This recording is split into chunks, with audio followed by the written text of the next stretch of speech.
On the right thing. All right, you're good. Sorry.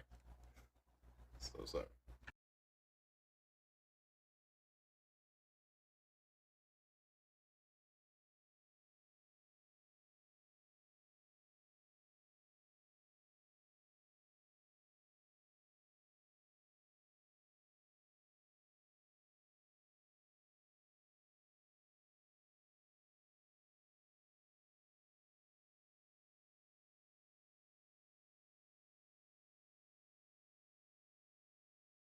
in your feed, in your messages, whatever it is, in even your quest.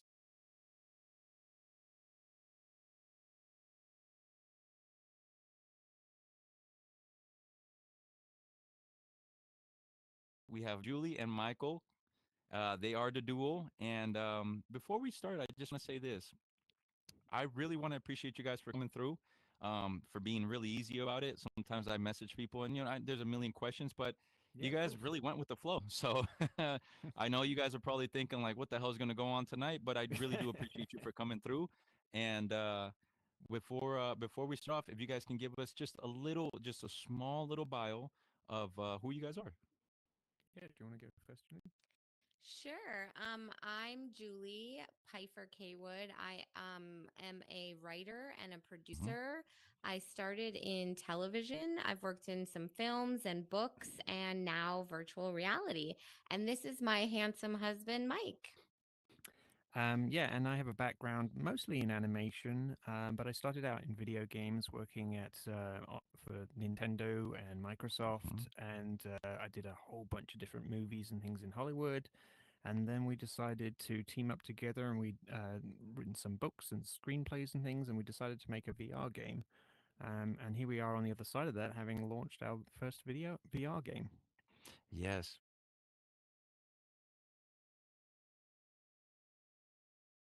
You guys don't understand. Michael has been doing this since 1994, creating animated films since 1994. And the crazy thing about this is that, man, from 1994 till now, is this your first game, or is this like the first time that Well, you're this like, is man, let me? the first game that we're trying to do ourselves. That's what I'm Prior to talking about. this, Yeah. prior to this, my first game was in 2003. Was Star Fox Adventures on Mm-hmm. the GameCube for Rare and Nintendo, and after that, I worked on Cameo for the Yes, Xbox sir. 360. Yeah. So Yes, I sir. had some game design experience back then, but mostly I was working as an animator back then. So I saw it all firsthand. I was in the trenches making games, but at the end of the day, I wasn't making my own games. Mm-hmm. So this was still a pretty big leap. But fortunately, I had enough of a background in it to roughly understand what it was going to entail, and so we built our own team. We'd done a couple of short films prior to this as well, where we recruited like 100 team members on each um, from all over the world. So it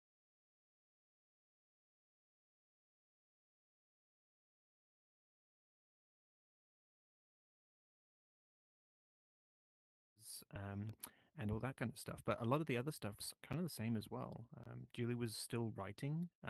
We were still doing concept designs. And I was still doing 3D work. Just this time it was in Unreal instead of Maya.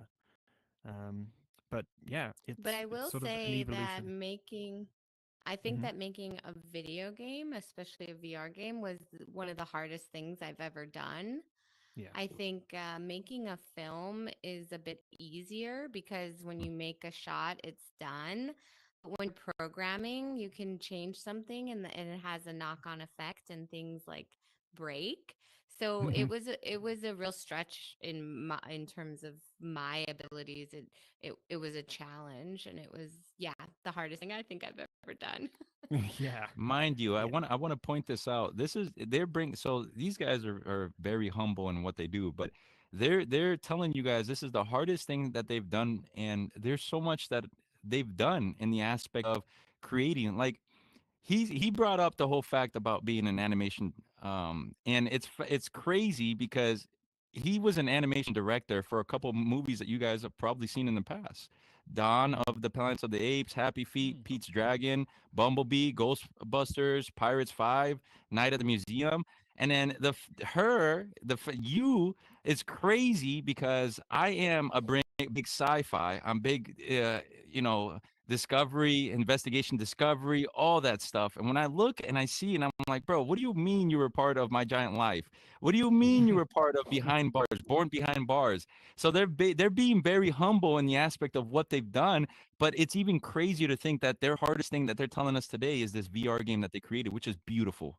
If you guys have not checked that game out, we're going to talk a little bit about it, but the game is beautiful. And I can tell, Oh, thanks. you spoke about you writing books and stuff, but I can definitely tell that you guys are each bringing an experience from, what you guys have done in the past, because the game is definitely it's very story driven. And I like that. I really do like Yeah. that. And you have to tell us a little bit about the books that you write that have to tie into this game.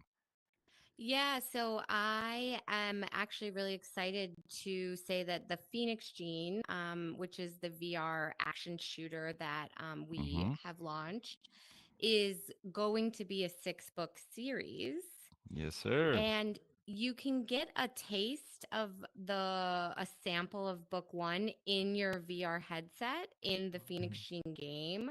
We have a little like novel section Audiobook. in the yeah, and you can listen to the audiobook and the ebook scrolls to kind of give people a taste. But the first book will be launching in 2026. Um, and we're actually going to probably rapid release the first three books are almost finished. And so it was really cool to write the whole kind of world and then adapt it for the game so that you get the story in the game, but without taking away from the gameplay because Of we course. wanted to make it a really fun game experience first and foremost, and then the story drip feeds kind of throughout the action. So that was a really cool kind of thing to do because I've adapted books to screenplay and vice versa, but making it a game was just extra exciting and fun. And I'm really hoping that people who love the game will be like, oh my god, I gotta know the whole lore because there's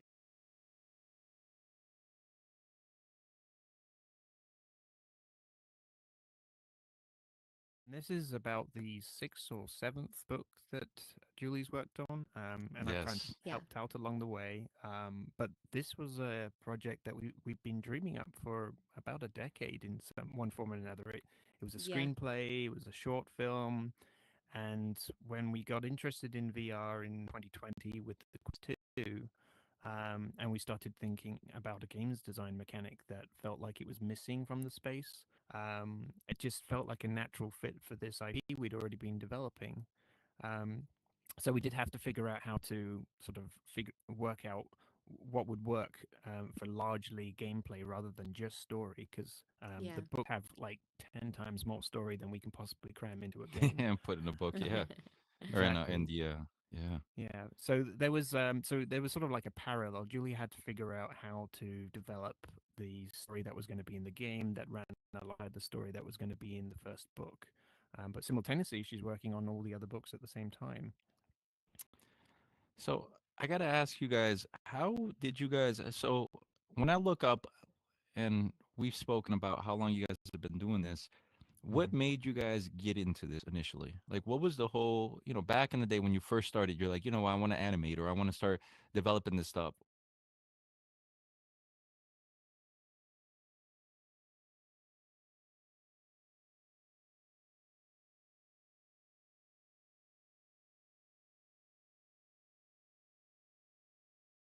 What made you guys, start this journey? I think I have always been a storyteller. Even when I was a child, I used to come up with characters and I couldn't draw, but I would draw them and then I'd say, oh, this is their personality. And I would make up little books and stories for my friends. And so it's just been kind of innate in me to like tell good stories and entertain people. And also like,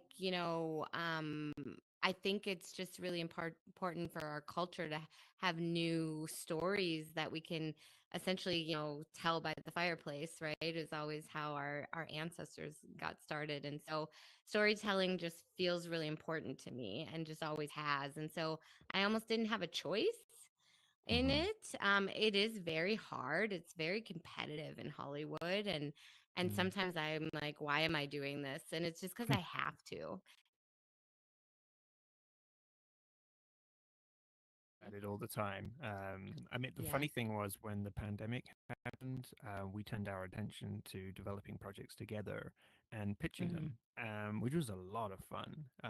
Just developing pitch materials and writing screenplays, um, and that's kind of what laid the groundwork for us to work on the game. Oh. But Yeah. I can say a little about how I studied. I mean, I used to watch cartoons when I was a kid, and I loved all that stuff. But it was I think I was when I was sitting in a cinema watching the Disney's Aladdin with my dad for the Oh. first time, um, that I just felt such a connection to the material, and I was so impressed by the experience of it that that was like I have to be doing this.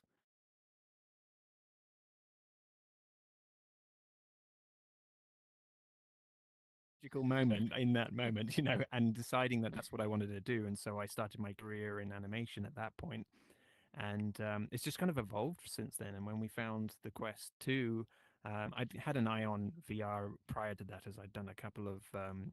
I'd Mm. supervised a couple of projects for some other VR things. It was actually a Blade Runner and a Marvel project. So I was kind of looking at VR as a potential area we could get into. And so when we picked up our first Quest 2, just like this is another extension of like creating experiences and stories that, really appealed to us. And it felt Yeah, like it was because forward facing. there's so much, technology that can be used to tell stories in new and different ways. Of And that's, course. I Yeah. think, what really excited us about it was Mm, using, being kind of at the forefront of making, stories in new ways, playing with scale or playing with, interactivity and all of that just really excited us. When we got our headset in 2020, it felt like we left our house for the first Yeah. time during the Yeah. mm, pandemic, and we were Yes. both like addicted. So It's we were crazy trying. because it does. It definitely does kind of open your eyes to a bigger world. And I don't Yeah. mean to cut you off, but I got to ask you, when you guys first came in here, what was like, what do you guys, if you pick up the headset, besides obviously Phoenix, Gene, but if you pick up the headset, what do you guys initially checked out in here? Was it Horizon Venues? Was it Horizon Meta? Was it whatever, whatever game? Mike, I I think, mean, has played over 800 games. Gee, uh, okay. that was maybe a year or two ago. I think it's well in excess of that now. Okay, so 1,000. um, So he literally plays I like do. everything. That's what I I'm talking try. about. I mean, when I started, the cover story was that it was for R&D, but now I'm still doing it. Research. Yeah, Of Yeah. I course. pop into a lot of different things to just try lots of things out. In part, as I'd say, the cover story is to find different game mechanics, to Of find different course. experiences, try and see what else is happening.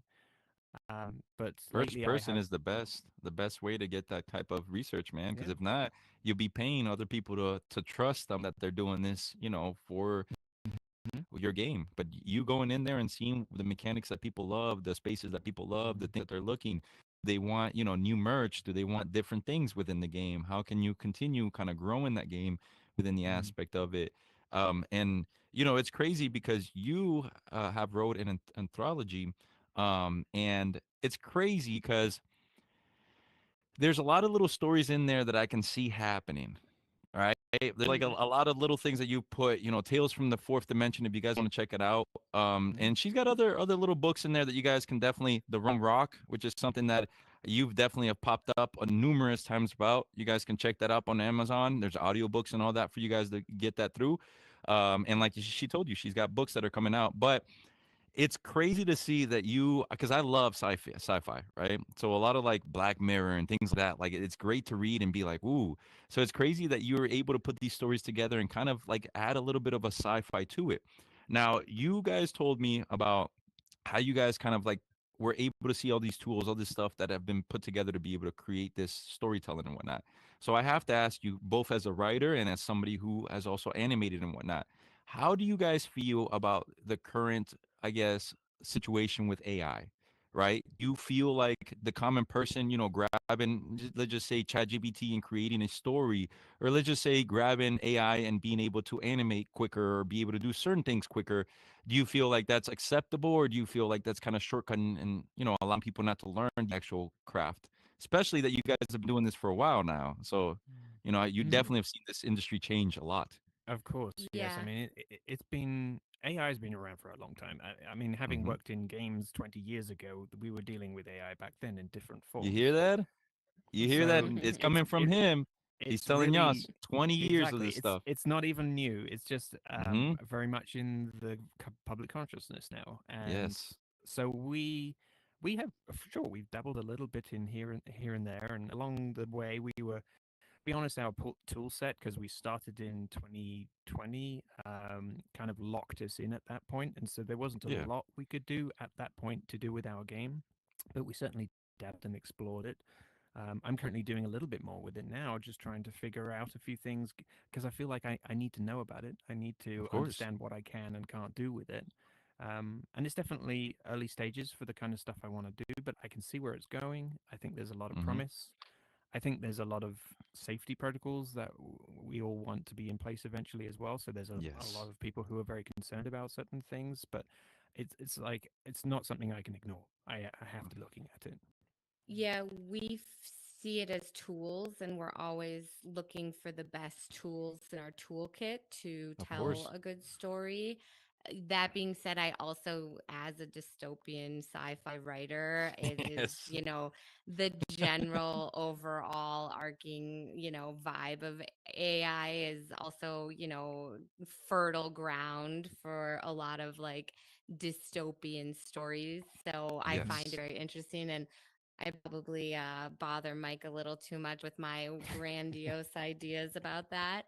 But generally, we want better and better tools. Mm. But just in the grand scheme of things, hopefully there's an adult in the room also finding regulations and ways to go about it that is morally and ethically, in humanity's best interests. We hope. That's Mm. what I'm talking about. That's what I'm talking about. And I have to ask you, um, very specifically, because I do want to ask this. You being a writer, how do you feel though about like let's just say I've never wrote in my life, and I go to ChatGPT, I create a story, but at the end of the day, I'm not telling ChatGPT to create the story for me. Maybe I've never written in my life, so maybe I'm using talking to it back and forth to kind of format this into an actual story. As an author Sure. yourself, as somebody who's been writing for so long, what do you feel about that? Like, do you feel like that's a good thing because maybe it motivates the person to maybe learn this, or is it something where it's like, dude, you're just literally just putting words on a paper that's not yours? No, I think that what ChatGPT spits out at this time, you can't just put a prompt in and Mm-hmm. let it take what it spits out and say, great, here's a book. It's maybe someday will be there, but it's not right now. So I think in order to create a saleable and product that people want to consume, it still takes a lot of manpower. Yes. It might get there at some point.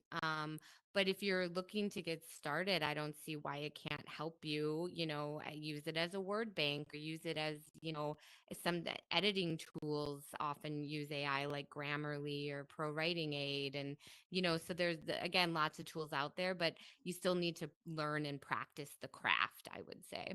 I like that. I like that you bring that because once again, the biggest thing about Motivation Monday is to bring people in here that necessarily it's not just me telling a story because sometimes you get perspective from one person and people are like, "Well, that's just your perspective." But Mhm. I've never written a book. You have. So we get your perspective in the aspect of, "Hey, this is what I think." Now, Michael, you as being an animator for so long, working on this 3D, working on movies, big movies, and I'm telling you guys, these two are being humble in the stuff that they work at. These projects to me, I'm like, God dang, I've sci-fi, the A&E, movies that I've literally watched before, Call of Duty, like, come on, bro. You know what I'm saying? Like, so Michael, tell us, how do you You are feel the number about, one hype man, Leroy. We need you just Thank you. following us around at all times hey, because you we let don't me feel know that whenever hype. you guys have an event or something, you want me there. I'm telling you, this is what I do. But Michael, so you have been animated for a while. You have been doing this stuff for a Hmm. while. How do you feel about the fact that maybe I've never animated in my life? I'm going to Hmm. Mixmo. I'm grabbing a random, whatever, and I'm putting it in there, and then I'm or move that AI, and I'm using this stuff to animate, and I'm using this stuff to do all this stuff Hmm. on Blender and whatnot. How do you feel about that? What are your thoughts about it? Am I learning the process? Am I shortcutting it? Am I being motivated? What do you see? Well, here's the thing. Having done this for 20 years, problem with that, if as long as I can guide the tools to do those more less interesting tasks. I think at the moment there's a bit of a sort of free for all on Hmm. exactly what tasks are being done, largely because everyone developing it doesn't necessarily know what can be done, so they just do what they can. And so, yeah, sure enough, we end up with some stuff. It's like, oh, that's stepping on my toes in areas I'd rather be creative. But simultaneously along the way, we're probably going to get some great tools to do all the Of things I course. didn't want to do, so that I can make more and be more creative. So I am very open to it. I wish some of these tools were doing more of the drudgery. I recently started creating something for a director where I was assuming the tool would create, well, do what it said on the can, let's put it that way. Yeah. And I found myself still having to do an awful lot more that it Hmm. after the fact because the tool wasn't yet capable of it. I see that it'll get to a point where it probably will be capable of it, and that it'll take out some of the drudgery. But for the time being, I still ended up spending a week working on something I thought was going to happen in 20 minutes. And So, that's but that's just now, and it's going yeah. to change, and that's okay because I'm looking forward to being able to make more. I mean, we've got screenplays of animated features we would love to get made, and we look at these tools and we're just thinking it's only a matter of time before maybe with our limited resources that we'll be able to actually make one of these movies and bring it to audiences and just create something amazing with Without the limited backing of a resources. big studio, That's a big Mm. because thing right there. Yeah. And that's yeah, it democratizes yeah. Democratizes. the Yeah. is that the right word? That's the It right is. word, It yes. yeah. The tool sets do that so that, there's less barrier to entry. And Mm. that's I mean, a big thing that I bring up a lot of times because I do, there's always the kickback on AI, stealing from creatives, causing AI slob and things like that. But at the same time, I always try to explain to people that for the most part, the person who's going to, create the quote AI slob, it's going to create the same thing with any other tool. You get what I'm saying? mhm. Like Yeah, in the current moment, there's not many people who believe that in AI prompting is a skill because they're like, well, what you're just writing words. But when you get somebody, let's say like who's creative in a certain aspect, creative in writing sci-fi, creative in writing, they know what kind of prompting to do. They don't have to right. learn that aspect, right? And that's the Mhm. big learning curve with all this stuff is that yes, can I just sit there and say, write me a sci-fi story? Of course. But the story that comes output from that is not necessarily nothing to be proud about. Now, if you were sit there and say, "Hey, I want this, this, this, this. I want the environment to be this. I want the storyline to be this. I want you to bring this alive." You're now telling this thing as a tool how to do this stuff, and that's when you see the creativity, the polishment, the experience that comes from behind it, and that's where the humanity comes in it, right? Because in my opinion, yes, can these things churn out books? Of course they can, but at the end of the day, you want something that resonates with you, and what resonates with me is other humans. It's not Mm. another thing that's just pumping out stuff. Right. um And one of the things that we've gotten pretty good at is learning what we need to learn and pulling it all together into a package mhm, that couldn't exist in any other capacity. And right there you now, go. there are a lot of AI tools that can do this job separately and this job separately, and then there'll be massive gaps between what that can do and that what that can do. But we're good at bringing it all together, finding the best tools for the job, and bringing it into a compelling package and bringing it to market. Yes, sir. And so this is one of the things that we've sort of mastered multiple times over now with our short films and with the game. And we say it's like the most challenging thing to do, but it's because there's so much unseen work, so many things that you couldn't Yeah. even imagine that we having to do. Yeah. And right now, the AI is not going to do it all for us, but we look forward to the day that it fills in some of those gaps and makes it easier, so we can really focus on what's important. And think about it, like there's many solo developers or maybe like junior developers that they're tired of the stuff that you're talking about, just fault of their own, but also are like, dude, if this is what I'm going to be doing for the next 5 6 years, what's the point of this? Mhm. Maybe they can offload a lot of this stuff over to AI and have to, like you said, the stuff that you want to be in charge of, the creativity part about it, the creating the story behind it, not the stuff that literally, like, you can do it or it can be animated. Like, what's the difference? There's no emotion put in there. It's literally just creating something. So Mm. we spoke a little bit about how you guys first started. We spoke a little bit how you guys got in here. We spoke about all the projects that you guys have been going through, which I do want to remind you guys once again. They're telling me that I'm a big hype man, but I'm telling you, look at their website, look at their Instagram, look at their stuff, and look at all the projects these people have worked on. It's not a small list, and you might even see a couple projects or movies that you've seen in the past. She's also has books, like I said, on Amazon, audiobooks that you can also buy yourself and look and listen, and stuff that they're dropping in near future that is going to tie into these VR games. This is big, man. A lot of the stuff that VR games now, a lot of the kickback that we get sometimes is people saying, "Well, this looks like it's half baked, or it looks like it's another copy of this or that."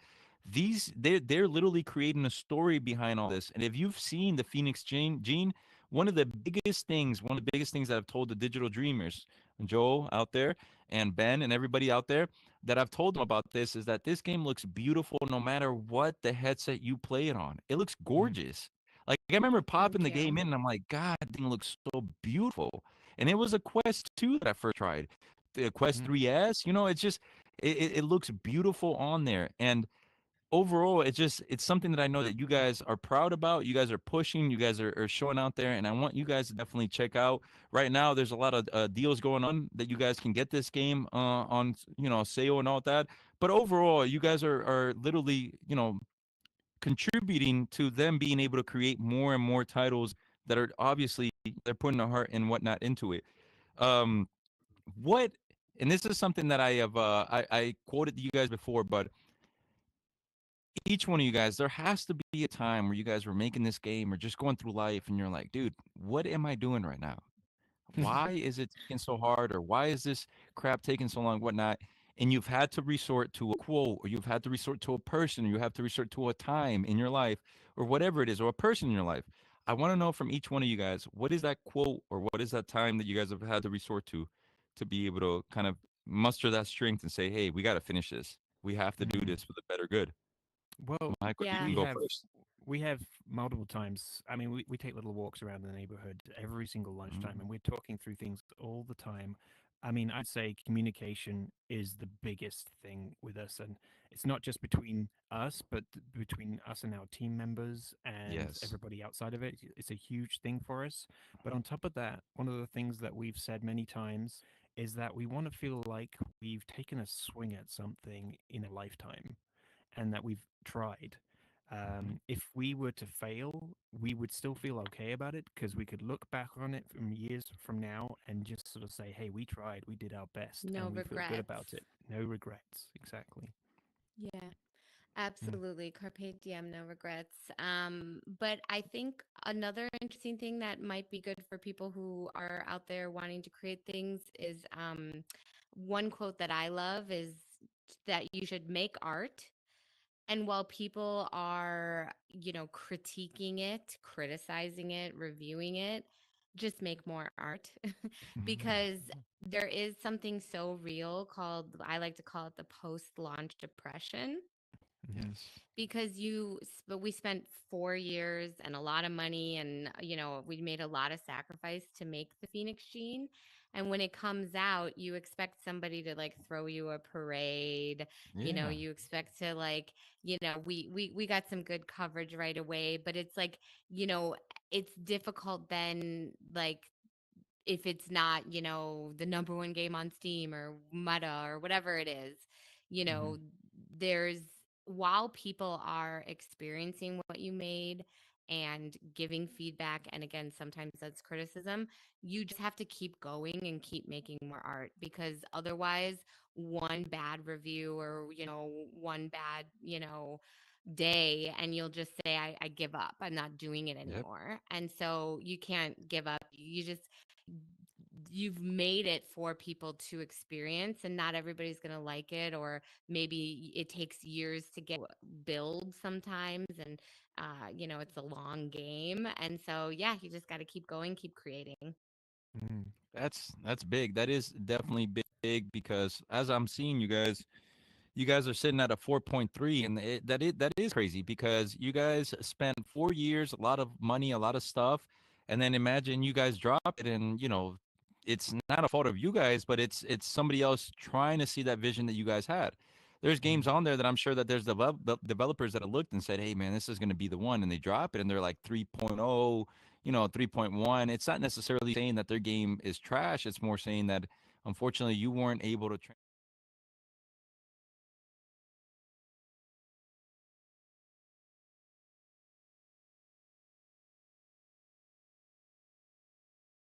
it is the storytelling, the beauty of it. I mean, you guys, there's a certain, couple of people who are, you can't please everybody. But at the end of the day, Right. it is true what you're saying because think about it, man. Like, as humans, we don't like being judged. You know what I'm saying? Especially when you have a baby like that, because that's a baby. That's you guys' baby that you guys were able to put Yes. together and be able to, you sit there and sweat. And I know there's days that you guys are probably, arguing with each other, like da da da da da, this and that. And then the day came to drop it, and 109 reviews on there. It's just crazy to be able to see people. This one right here, I just want to bring this one out because this is something that I love, man. This is why it's awesome to get people to interpret your game, interpret what you have going on, right? So this person right here, 2 months ago, they gave him 5 stars. And one of the biggest reasons why I'm highlighting this review right here is because it says some of my favorite parts of the game would be spoilers. So I'll just start by simply saying this: I absolutely love this game. Definitely a classic Star Fox gameplay vibes, right? Mind you, they brought up the Star Fox, gameplay vibes. That might have not Mm. been, what initially you guys have created, but to them, it brought them back to Star Fox vibes, which is Yeah. something that they love. There is much replay value for not only upgrades and achievements, but just for the pure adrenaline rush alone. And I believe that, man, just flying that Phoenix, seeing in the beginning, I saw the person running down, you had to shoot him and whatnot. You're using the controllers themselves to be able to move the Phoenix around. You have the person talking to you, the oversight. And it's just crazy once again, guys. You guys took this baby, created this baby, nurtured this baby, put it out for other people to judge you because that's literally what it is. When you Yeah. create something, you put it out for other people to judge you. And you guys are at a 4.3, and many people have said, hey, this is a game that has definitely replay value. Now, mind you, this is just the game. They're bringing, which they don't have to do this, but they're bringing a whole book series for you guys to enjoy the lore on it.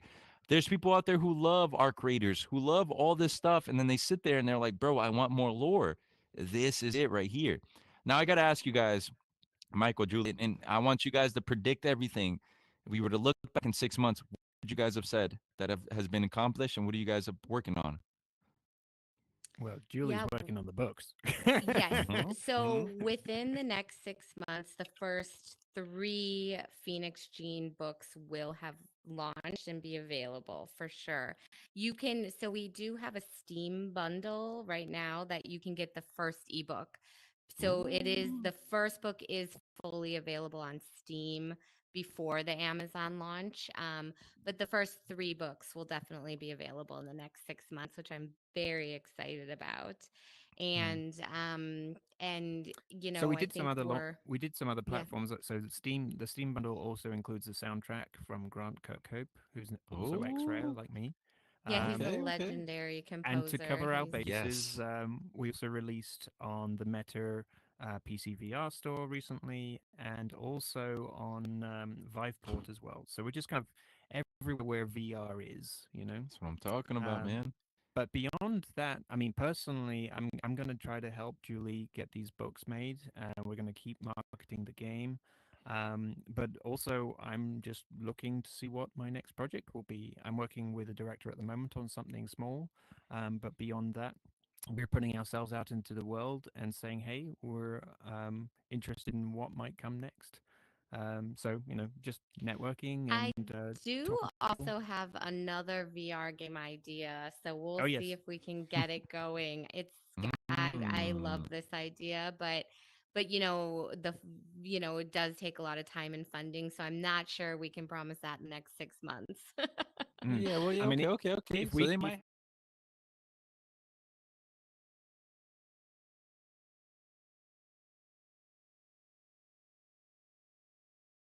funding is yeah, that's the one of the big biggest thing, and problems. that's why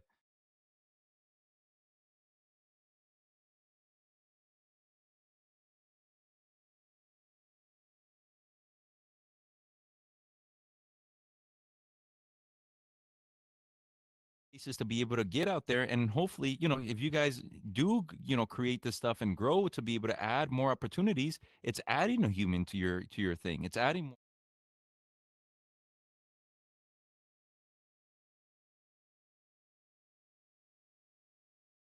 maybe, guys, I'm not promising you anything, but maybe after this I can sit down and talk to them. Maybe I'll get you guys a signed book or something, to Mm. be able to give Yes. away. We'll see, we'll see, we'll see. Maybe get a little signed book Yes. action over here to be able to give away from the author herself. We'll see, we'll see. Not Yeah. push.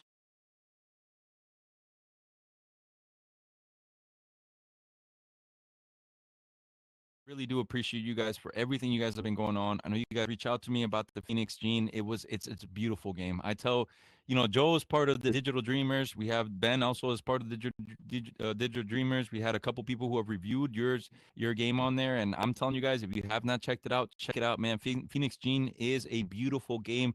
It doesn't matter if you're on the Quest 2, if you're on the Quest 3S, 3. It doesn't matter. It's a beautiful game. You can get it on the Steam, as she told you. They have a bundle and everything for you guys to get, but not even that, man. The fact that I was able to bring you guys the love and the dedication that these guys have to this game should take you to be able to understand this is the BTS. This is before.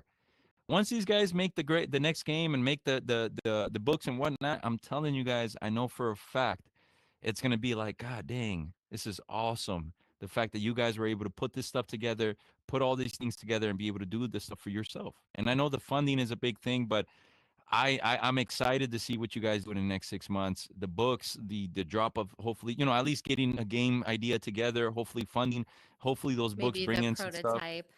The prototype would That'd be be good. nice. Yeah. Yeah. At That's a least good with place to AI now, start. you can prototype pretty quick too. And it's not even like, I mean, like replacing any of the stuff, but being able to, give an idea of what you have. But yeah, Yeah. so like I said, man, these guys have a lot going on. They have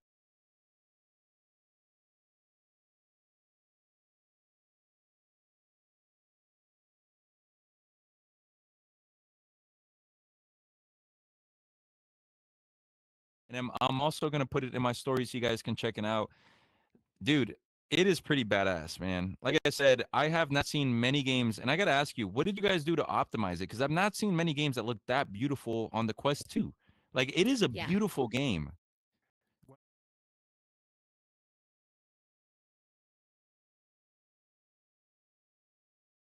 Because it was Ooh. mandatory when we first started. So we started with a low bar, but once we cut out the need to be on the Quest one, we realized what we could do to take it further, and then we were able to increase the frame rate and a few effects and things on the Quest 3, and there's even more effects and an even higher frame rate if you can run it on a PC. It's Um, beautiful, but man. but yes, one of the biggest challenges with the game was that it's constantly presenting you with M- new environments, Moving. and so Mm-hmm. there is a challenge you have to keep, and you need this game to run at a high frame rate for it to feel comfortable. So Yes. we were brutal with it, and we really did spend a lot of time optimizing and tweaking and adjusting and breaking environments up and handling the loading times. And I was able to bring in a programmer friend of mine from way back in my Rare days who started at Rare the same day Ooh. I did.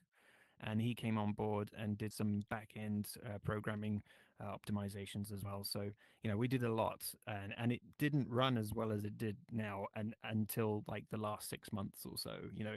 There was definitely times I was a little bit worried that it's like, oh, this thing, I don't know, our audience is going to tolerate that hitch there and that hitch there. But Yeah. we And you guys eventually are It made was probably it all hard work. on him. yourself. Yeah, You guys are absolutely. probably harder on yourself about it than we probably even noticed. There's things that probably you guys are like, oh, look at this, look at that. We didn't even notice on that. You Mm. guys, I did want to say this. You guys also have in your hands a very good, maybe in the future, cardio endurance game. What do you Yeah, mean? well, one of the things Oh, that right. Mike really wants to get physical when he plays. Yeah. And So so, yeah, I I was playing games like Blast On in the early phases, and I just really enjoyed a game that would get your heart pumping. So I did want to make something that was a bit more physical and would allow the we seem to have lost Leroy here, but I'm sure he oh, will be that's back. okay.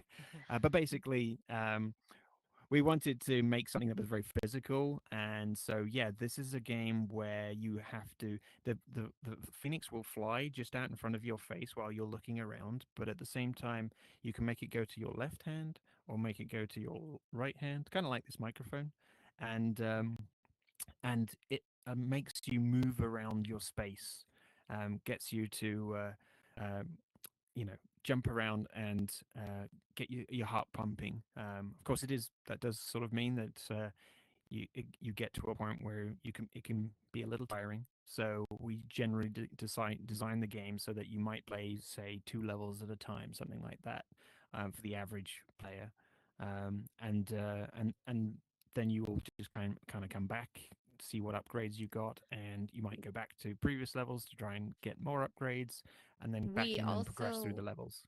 we also added several different room, a couch you can play at a Hmm. smaller room scale. It's less physical, and that way, it appeals to everybody. But if you want to get physical and get your heart pumping, you go for the, bigger room scales, and then you can go crazy with it. Yeah, Yeah, so it's it pretty wild. defaults to there's 4 different settings, and 3 is the default, which is like a small bedroom kind of thing. Yeah. 1 and 2 though allow you to just kind of sit down on the couch, but 4 is a real workout. Yeah, definitely, man. Definitely. That overall just putting the whole body and everything in it, moving the arms and everything in it definitely adds to it. And I think that's where VR shines, being Mm, able to add that endurance. Because, as people know, or as people kind of think, gamers sometimes are seen as lazy or whatnot. But I think the VR adds a lot of motion into that, a lot of stuff that we're able to incorporate as far as body movement. But mm, I'm telling you, this stuff, I'm excited to see what you guys have in the future. The mm. books and everything. I'm going to keep an eye on that as well. And then, like I said, maybe in a little bit after we get off this, if we can sit down and figure out how we can get maybe a signed book, that'd be awesome. Be able to give Yes, out for this holiday season. You know definitely. what I'm saying? I love that. But like I said, this is Leroy. This is Motivation Monday. We do this every single week. Today, I had the honor of being able to bring you guys these two duos right here. If you guys have not checked out Phoenix Gene, please check it out. I'm gonna put a couple other products and stuff on my story, so you guys can also take a look at that. But man, this is a dedicated duo. You know what I'm saying? This is something that I love because it's once again you get to know and figure out who are the people behind these games, and this is a fun game that you guys will definitely be able to use for.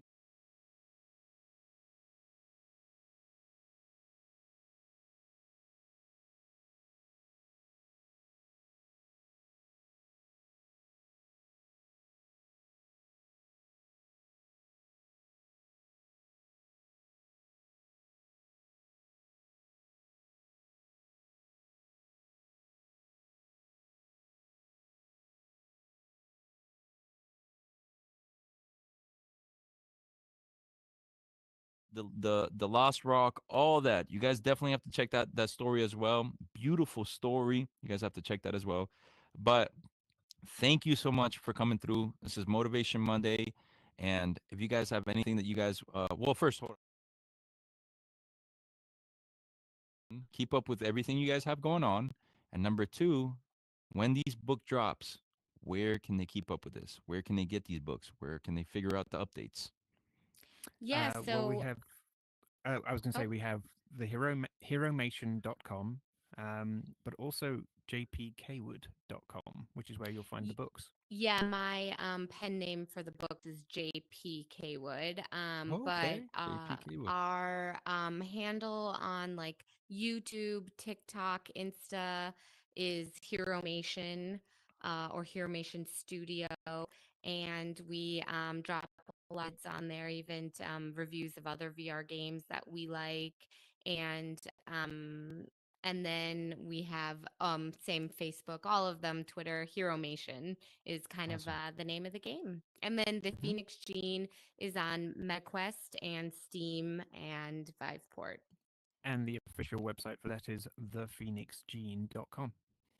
ThePhoenixGene.com. Once again, guys, I'm going to put this on my story as well so you guys can keep up with this. Dude, the fact that I was able to get these guys in here, the fact that we were able to sit down and learn about the origins, learn about the stuff that they're creating, learn about the stuff that they have in the future, the books, the game, the stuff that they've been putting in, the quote, everything, guys. I hope you guys understand one thing. And what I want you guys to understand with this is this month I'm bringing in developers, not just because I want you guys to get it from their mouth, but I also want you guys to understand that everybody goes through a certain process when they're creating, right? You guys heard them today. There were certain parts where there were sticking parts. There were certain parts they were proud about. There were certain parts they had to change. There were certain parts they had to accept. When you create things, you are accepting that other people are going to review your idea.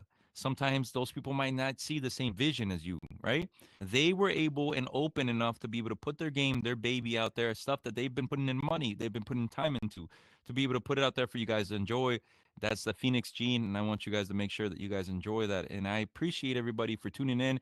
The man behind the camera, beneficial as always. The metaverse is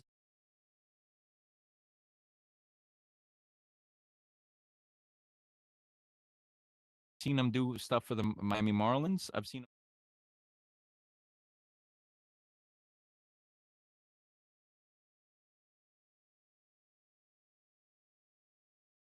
to know where to set up this stuff.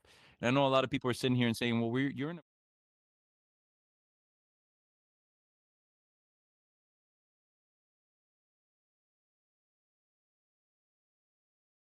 for setting up the camera and as always setting up for us. You guys can check out the full live in his YouTube. Joe out there, man. Joe is a gamer, VR gamer. You guys will definitely hear more about him. He is the kid in the red shirt, the gamer in the red sweater.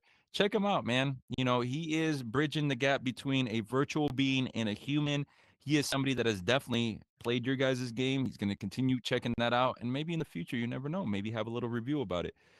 But once again, thank you so much, y'all, for tuning in. My name is Leroy. We are here with Hero Mation Studio. They got so much going on. And like I told you guys, listen, this ain't the end.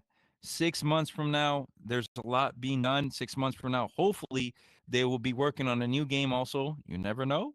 And That'd be great. guys, maybe this week I should have a signed copy of the first book in the series.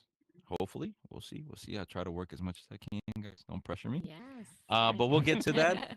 But once again, thank you so much, guys, for coming through. I do want to Thank you so let you much. guys, if you have any words or anything that you guys want to leave for the camera, for the people watching, especially for the developers that are out there, just like you guys that are just starting and saying, "Can I do this?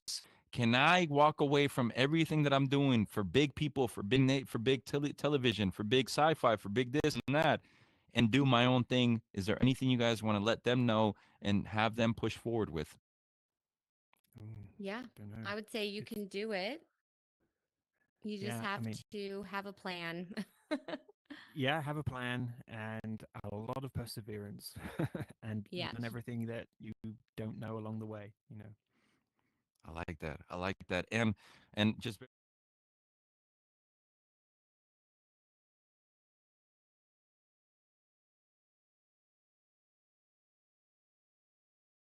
other people that are out there working with each other because I'm sure it also, I mean, it's as a couple, as a relationship, and then as creating together, I'm sure it kind of interlaps with each other. And I'm sure Mm. that there's things that you guys have to kind of work between the be getting each other's Yeah. ideas. Well, one of the big tips: separate offices. That's a good one. That's We We are would very close. Like we have the hallway between us, but it gives us a bit of space so that we yeah. can. we And would we're murder like, each other if we shared the same office.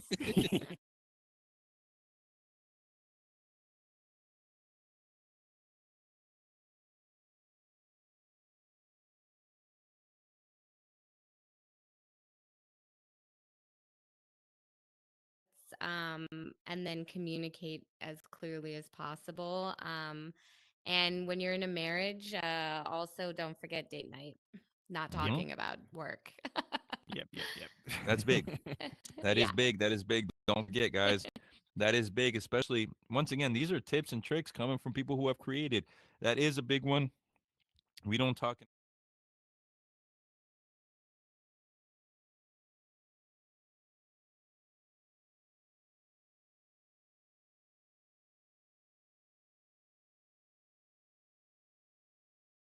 together, building that relationship because at the end of the day, it's harder to build with somebody who you don't necessarily have that nice relationship with or have that good meaning with. So that's awesome to see. But once again, y'all, it's Leroy. We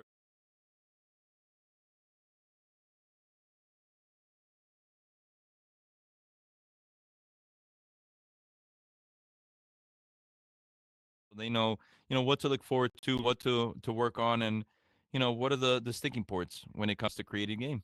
Thank you Thank so you for much, y'all. having us. Of Thanks for course. having us.